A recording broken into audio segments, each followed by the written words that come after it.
As he saw it, using guile, charm, and smarts was a much better way to commit crimes than violence.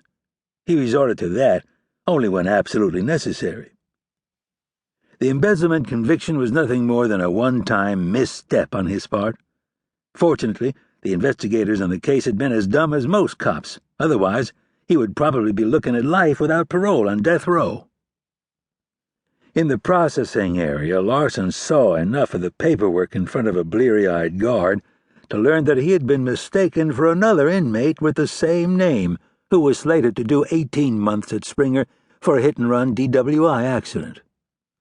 The guard looked like he'd been held over to work a second shift. He barely glanced at Larson as he processed him out. The state correctional officer cuffed Larson's hands behind his back and marched him to the sally port where an empty Department of Corrections van waited. "Am I your only passenger today, officer?" he asked as the guard pushed him into the passenger compartment behind the steel cage that protected the driver.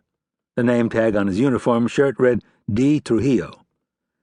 "You're it," Trujillo replied gruffly. Larson immediately started thinking that a breakaway might be possible.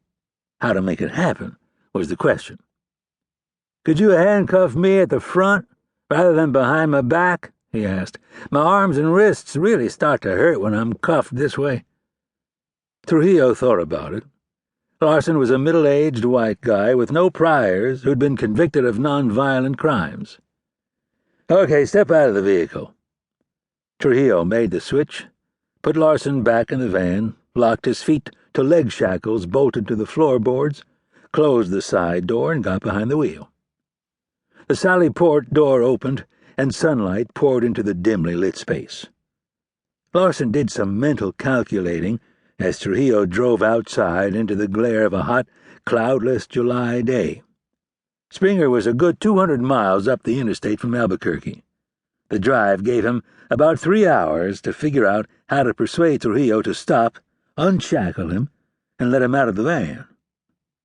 Even then, how would he get away? Trujillo packed a semi-automatic sidearm and had a shotgun in a rack attached to the dashboard within easy reach. Both weapons were formidable obstacles to any escape attempt. Larson listened as Trujillo advised a radio dispatcher that he was underway, transporting one prisoner. He held his breath, half expecting to hear Trujillo ordered back to the jail, but the radio remained silent.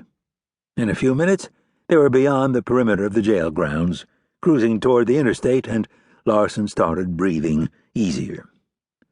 "I get really, really car sick sitting in the back," he said. "You can shit your pants and throw up all over yourself back there. It makes no matter to me," Trujillo replied. "I'll just crank up the air conditioner to get rid of the smell and hose down the inside of the vehicle after we get to Springer. I don't stop until we get there." "You'd do that rather than let me puke outside?" "Yeah," Trujillo said with a slight smile. "And if you puke on yourself, you get hosed down too." "Wonderful," Larson replied. "I thought Springer was a boys' school for juvenile delinquents." "It was up until a couple of years ago," Trujillo answered as he drove the van onto the northbound I-25 on-ramp. Trujillo looked like he was in his mid-50s, which made him 10 to 12 years older than Larson.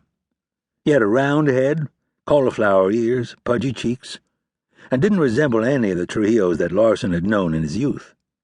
But he'd been away from his hometown for almost 25 years, and how people looked back then was pretty much a dim memory. Larson decided to probe. "Are you from Springer, Officer Trujillo?" Trujillo shot him a hard glance in the rearview mirror. "I don't need you trying to make small talk with me." Larson shrugged, smiled pleasantly, and looked out the window. In a few minutes they would be on the outskirts of Albuquerque, heading north. Assuming the identity mix-up at the jail stayed undiscovered, what could he do to get free? He'd lied about getting carsick, but that ploy hadn't worked. Getting Trujillo to cuff his hands in front gave him more use of his hands and arms, but that would be of no advantage unless he got unshackled and out of the cage. Other than the puking idea, nothing came to him. He turned away from the window to find Trujillo checking up on him in the rear.